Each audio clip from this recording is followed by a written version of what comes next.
They just don't want to do it with black men.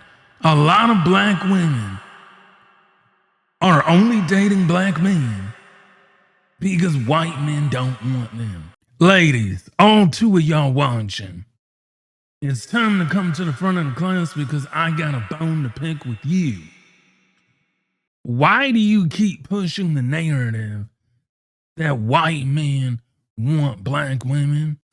Why? Why?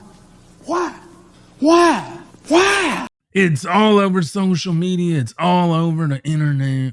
We're going to get into the data to prove that white men don't date black women as often as you think. He ain't lying. But before we get into today's video, I'm going to need you to do me a huge favor. Like the video. It helps the algorithm and the channel grow. Hit it, hit it, hit it, hit it, get it, get it, get it, get it. Recently started dating black men, and let me just add this disclaimer in there. My previous choices in dating were not necessarily intentional. You are so dumb. You are really dumb. For real. I was just under the impression that black men didn't really like me because they never really pursued me. Right.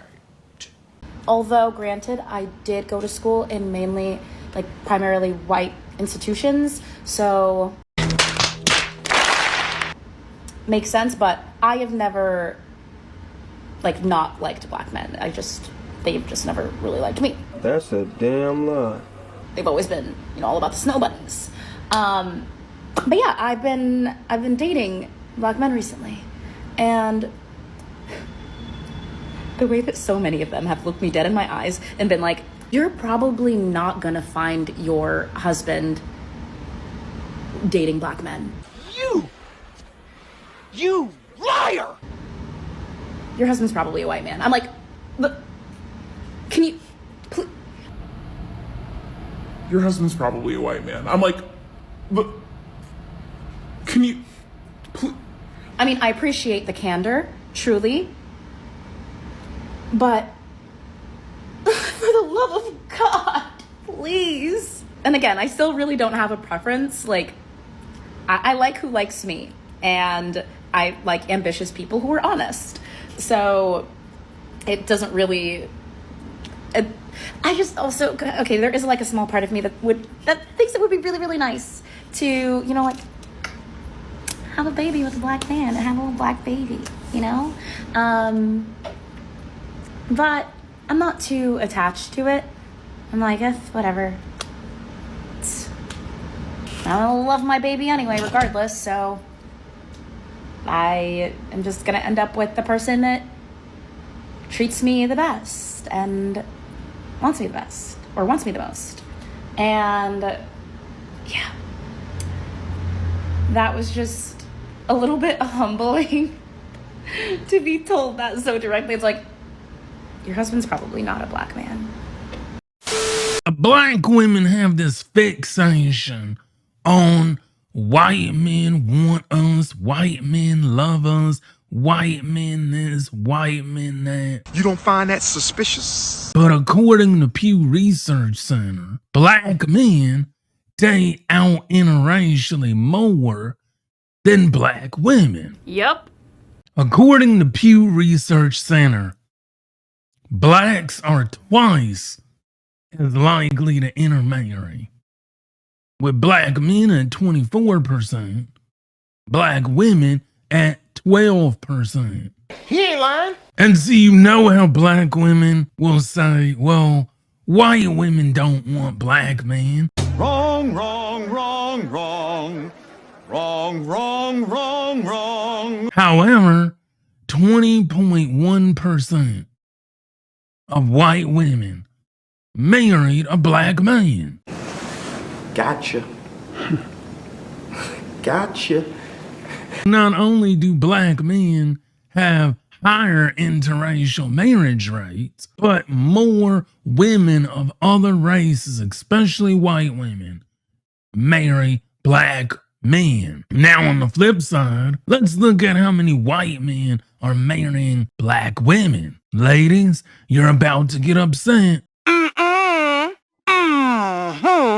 In the US, interracial marriages involving a white husband and a black wife are less common than other interracial pairings, but are still growing in prevalence. Statistics show that a significant portion of marriages are within the same race. That means black women marry black men, Asian women marry Asian men, white men marry white women, with interracial marriages making up a smaller percentage. Specifically, data indicates that approximately 11% of marriages in the US involve white husbands and black wives. I'm going to repeat that. Turn the volume up, black women, because I want you to hear this. 11% of marriages involve white husbands and black wives.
This is why black women are so angry, because they know this. They know that white guy down the street isn't even looking her way. You know something? You're right. They know that the white guy on Twitter posting things about black men aren't even gonna date her. So many of you guys had a lot to say about my video where I talked about black women showing up more feminine with white men, or put another way, black women putting their best foot forward when they are dating men of other races. Now I wanted to show you guys an example. This is an anecdotal example, but an example of a black woman who admits that she was more feminine, or that she was more considerate, or overall more respectful when she dated men outside of her race. Let's look at what she has to say. Let's read what this woman has to say. Okay, so it reads, "To be honest, when I dated this white guy, I was on my best behavior. Well, my. Didn't want to come off ghetto, didn't want to seem uneducated or loud, so in a sense, I kind of submitted. It gets worse. Now when I'm with a black man, I can curse him out because we both know the struggle and I'm already assuming I know his behavior. Bitch. Before anyone attacked me, I was so wrong for this. There's things I did for the white guy I should have done for the black man, honestly." Y'all see what I'm saying? Now, of course, this was just one anecdotal example, but there are other women who will admit to this, and that is my whole point. I'm not out here to shame anyone or even say that this is all black women or that everybody thinks this way. No. But what I'm doing is just pointing to the different ways that sometimes we don't even show up for ourselves. Sometimes the way we don't even respect ourselves. I mean, I believe there are a lot of ladies out there today who they don't trust men because they may have daddy issues, or they had such negative experiences with black men in their own life that when they now show up as an adult, they're just triggered from what happened when daddy wasn't there, or he was there, or uncle or grandpa or whatever. Like, they're triggered from the men in their own community. And then you couple that with a society that definitely still has some anti-black rhetoric. You couple that with a culture that still has racism that it's dealing with, right? And it is a reason for women to just not respect themselves or respect their own men. I believe 100% that these women know how to be good women. They just don't want to do it with black men. Shit. Got your ass. They just don't want to do it with black men. A lot of black women are only dating black men because white men don't want them. A lot of households in the black community, the vast majority of them are female-led. A lot of single mothers are in the black community because black women choose the worst type of demographic. Black women constantly say how much they hate black men. Black women get on Twitter, get on IG, get on Clubhouse, and multiple other social media apps talking about their disdain for black men. No other race of woman does that with their men. So it's not that there's no good men out here. It's not that you can't find a good man. It's you don't want to be a good woman to a decent man. But you'll be a good woman to Tyrone and Pookie and the loser and the bum. And then when they leave you, you complain about it. Learn to take accountability for your own actions. All right, another day, another tales from the dating app, okay? The dating apps. If you don't know, my name is Zakia. I'm 45, okay? I'm outside. I'm outside having a good time. You know what I'm saying? I'm not looking for no husband. Before all the men find this and start to get into my thing and I don't want a husband, okay? I just want somebody to go outside and have a good time with. You know what I mean? Partake in a little adult activity every now and again. When I feel like it, and then you can go home, okay? So let's make that very clear, because when you 45 and you ain't married, I don't want to be. Stop the cap.